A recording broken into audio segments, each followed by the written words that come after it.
আসসালামু আলাইকুম, সবাইকে শুভেচ্ছা জানিয়ে শুরু করছি আজকে প্রতিদিন সকালের খেলা। শুভ সকাল। আজ মঙ্গলবার 27শে মে 2025, 13ই জ্যৈষ্ঠ 1432, 28শে জিলকদ 1446 হিজরি। প্রতিদিনের ন্যায় খেলার পাশাপাশি আমরা দেশের ঘটনাময়, দেশের পত্রিকা হেডলাইন গুলো আমরা বিশ্লেষণ হেডলাইনগুলো বলে থাকে এবং খেলার বিষয়বস্তুটা থাকে। পত্রিকা এবং বিভিন্ন নিউজগুলোর বিষয়ে আলোচনা করব।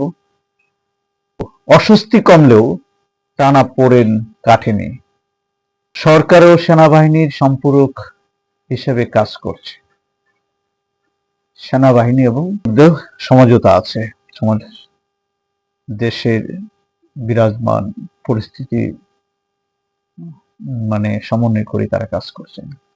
30 সেকেন্ডে বাড্ডা বিএনপি নেতা হত্যা। বিএনপি নেতাকে হত্যা আসলেই মানুষের মধ্যে এগুলো হচ্ছে কেন? আপনারা আমার সাথে একমত হবেন কিনা, গত সময় এত মাদক গ্রহণ করে কিশোর গ্যাংদেরকে প্যাট্রোনাইজ করেছে রাজনীতিক, যে সময় সরকার থেকে শুরু করে প্রশাসনিক অনেক কিছুই আছে এটার সাথে সম্পৃক্ত। একটা হচ্ছে পাগলামির একটা, এখনো এটা আছে, আমরা এটা থেকে বেরোতে পারছি না।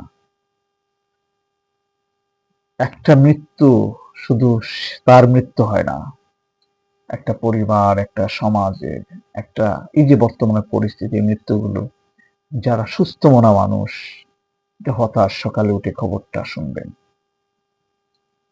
অতএব সবাই সাবধান হন, যারা আশেপাশে যারা মাদকের সাথে সম্পৃক্ত এবং এগুলো নিয়ে সোচ্চার হন, কারণ আজকে একজনের হয়েছে, অন্যজনের সচেতন হওয়া প্রয়োজন। সমালোচনা, দাবি, এগুলো কিন্তু বুঝে শুনে করতে হবে। এগুলো দাবি হওয়া উচিত, মৌলিকের ব্যাপার। বিশেষ করে এটা কেন হচ্ছে, কারা করছে, এখন সবাই সাংবাদিক। আপনারা সোচ্চার হন, সরকারকে সমর্থন করুন, ভালো মানুষকে পক্ষে নেন, কাণ্ড থেকে সবাই দূরে থাকি। এইসব বিষয়গুলো আমরা সজাগ থাকতে সাবধান।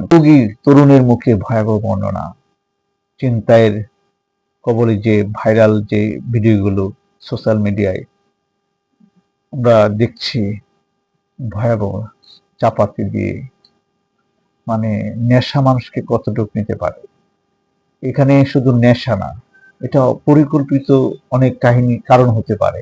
কে অস্থিতিশীল করা এবং সরকারকে চাপে ফেলা এবং সামনে বিচার, এই যে বিচার কাজ শুরু হয়েছে, বিচারে বাধাগ্রস্ত।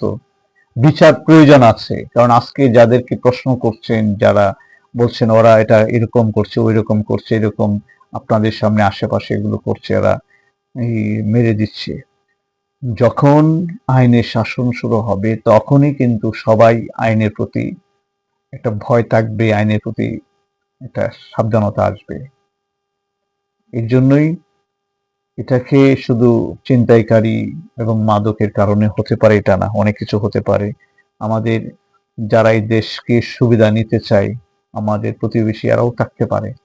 কোনো কিছু উড়িয়ে দেওয়া যাচ্ছে না, চোখ কান খোলা রেখে আমাদের সবারই লক্ষ্য হওয়া উচিত আগে দেশটা আমাদের, দেশটা কারো একার না, দেশটা সবাই। এ দেশে যখন দুর্যোগ আসে সবারই প্রভাব পড়ে। আজকে অর্থনৈতিকভাবে খারাপ হলে সবাই আমরা ভুক্তভোগী হব। আজকে আপনার অর্থ আছে, আপনি আরাম আয়েশ যা ইচ্ছা তাই করতে পারবেন না। আমাদের ভবিষ্যৎ প্রজন্মের জন্য, একটু ভালো থাকার জন্য, সন্তানদের জন্য আমরা অনেক কিছু করছি, ন্যায় নীতি তোয়াক্কা করছি না। অতএব আমরা সবাই এই দিকে দৃষ্টি সাবধান থাকবো, সময় পরিস্থিতি বুঝে। আতঙ্কিত করব না, কিন্তু সাবধান হব। চাপি সরকার, বিক্ষোভ আন্দোলনে অস্থির দেশ। সবচেয়ে মজার বিষয় হচ্ছে যে আমাদের সেই চিরচেনা ডায়লগটা মনে আছে, ভাইরাল ডায়লগ। এক হচ্ছে, মাসুদ তুমি কি জীবনে ভালো হবে না? দ্বিতীয়ত হচ্ছে, খেলা হবে, যখন তিনি প্রতিটা সময় মজা করে বলতেন, সেই গত সরকারের সাধারণ সম্পাদক ওবায়দুল কাদের সাহেব তিনি 5ই আগস্টে তার বর্ণনা দিয়েছেন একটি ভারতের গণমাধ্যমে।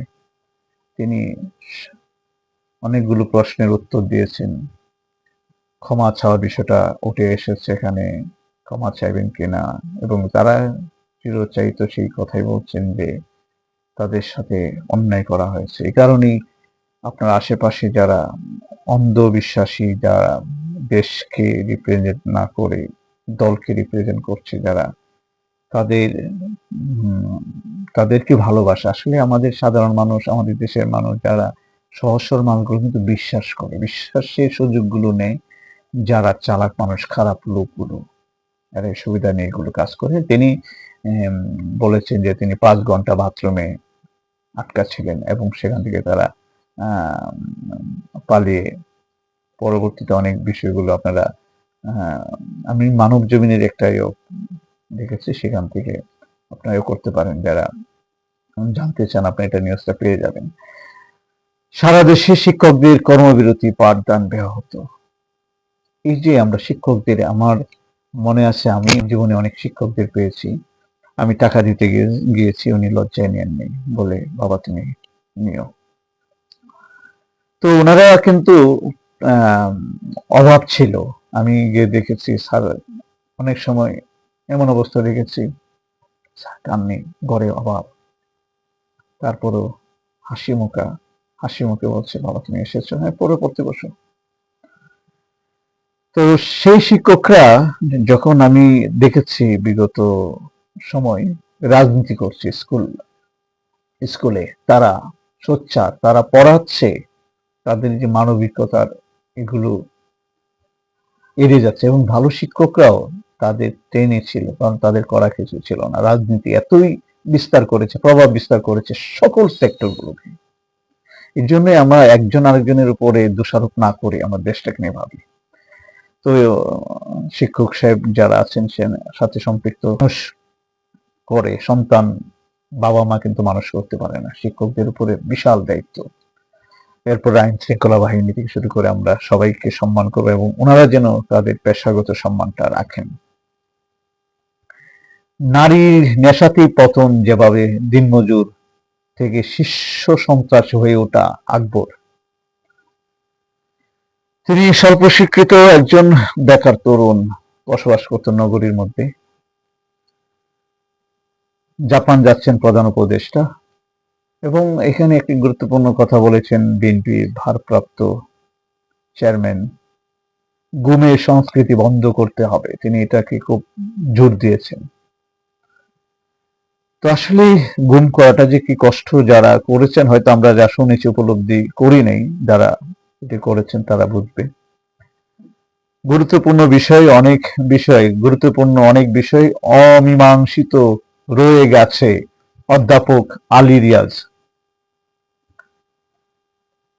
2 লাখ টাকার চাঁদা দাবি চিঠি নিয়ে সিলেটে তোলপাড়, প্রান্ত দিয়ে সেই পুশ ইন করছেই। তো আমরা যেহেতু এটা খেলার উপরে করি, সকালের সমসাময়িক যে আপডেট গুলো আপনাদের দিলাম, যে খেলা হচ্ছে, এমবাপ্পে গোল্ডেন শু পাচ্ছেন তিনি ইউরোপিয়ান ইউনিয়ন, এবং যে ইউরোপের যে লিগগুলোতে তারা প্রতিটা গোলের জন্য 2 পয়েন্ট, তিনি 62 পয়েন্ট নিয়ে তিনি সবার শীর্ষে। তৃতীয় সালে শ্রীলঙ্কা সফরে অনিশ্চিত তাসকিন, 2 সপ্তাহ মাঠের বাইরে মোস্তাফিজুর রহমান। আমাদের টপ পেস বোলার যাদেরকে বলা হয়, যারা লিড দিচ্ছিল, তাসকিন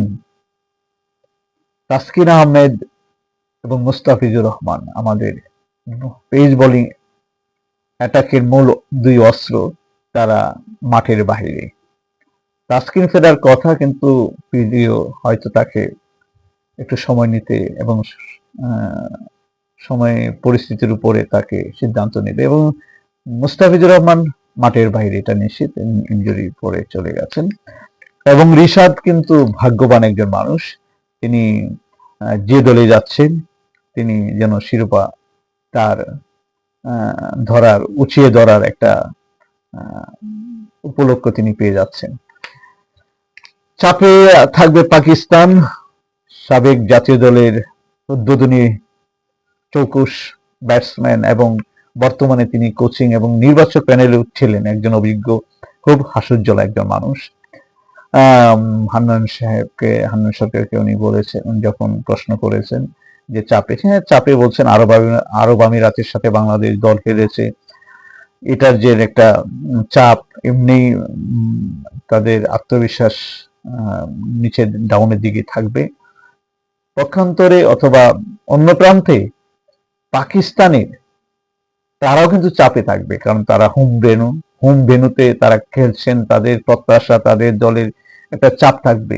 কারণ বাংলাদেশ এবং পাকিস্তানের মধ্যে পাকিস্তান 16 বার এর মধ্যে পাকিস্তানি তাদের পরিসংখ্যান অনেক ভালো।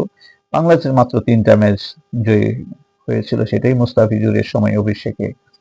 তারপরে কিন্তু পাকিস্তানের সাথে বাংলাদেশ টি-20 খেলার আপডেটটা নাই। ঘরোয়া ক্রিকেটে যারা খেলাধুলা ওইরকম জাতীয় আন্তর্জাতিক ওইরকম কোনো খেলার নেই আজকে। এবং বাফুফের সভাপতি তাবিথ আওয়াল তিনি বলেছেন প্রথমবারে ভুল ত্রুটি হতেই পারে, কারণ একটা যে ইয়েতে দেওয়া হয়েছে টিকিট বিক্রি এবং টিকিটের যে আমরা টিকিটের একটা বিশাল ক্রাইসিস ছিল, মানে ক্রিকেটের প্রতি মানুষের দর্শকদের চাপ ছিল, কিন্তু এই চাপ দ্বিগুণ আকারে, মানে ফুটবল একটা সময় আমরা ডুবান্ত ফুটবলটাকে এখন জাগ্রত করেছে। সেই হামজা, সামিত, সোম, ফাহমিদুল তারা যখন ইউরোপীয় মানে উন্নত লিগগুলো খেলে প্রবাসীতে তারা তৈরি হওয়া ফুটবলার, কানাডা জাতীয় দলে প্রস্তুতি ম্যাচ খেলেছেন কানাডার পক্ষে। সেই সামিত সোম তিনি থেকেও তারা ছাড়পত্র পেয়েছে, যা যা প্রয়োজনীয় জিনিস বাংলাদেশের খেলতে তাদের কোনো বাধা নেই। আরো আসছে কিউবা মিছিল, তো সেই ফিফার ক্লিয়ারেন্স তার একটু বেশি একটা হবে না, তার নানার এগুলা অনেক নিয়ম আছে, কারণ তারা কিউবা কিন্তু অনেকটি জায়গায় খেলতে পারতো, কিন্তু বাংলাদেশের এক একজন একটা দায়িত্ব দেওয়া হয়েছে। বাংলাদেশের বর্তমান বাফুফের যারা দায়িত্বে আছেন তাদেরকে ধন্যবাদ দিতে হয়। ফুটবল যখন জোয়ার উঠবে, খেলাধুলা যখন বাংলাদেশ একটা দেশে থাকে, তখন সেই দেশে মাদক থেকে শুরু করে অসামাজিক কর্মকাণ্ড গুলো কম হয়, তরুণরা এগুলোর দিকে মনোযোগ হয়, স্বাস্থ্যর দিকে ভালো থাকে, সবকিছু খেলাধুলার প্রতি মানুষের সবাইকে আগ্রহ দেখা উচিত। তো সবাই ভালো থাকেন, সবাই যারা আমার ভিডিওটি দেখছেন কর্মসংস্থান কর্মে থেকে এবং আপনাদের মূল্যবান সময় নষ্ট করে আপনাদেরকে ধন্যবাদ জানিয়ে আজকের মতন বিদায় নিচ্ছি। সুস্থ থাকেন, সুন্দর থাকেন। আসসালামু আলাইকুম।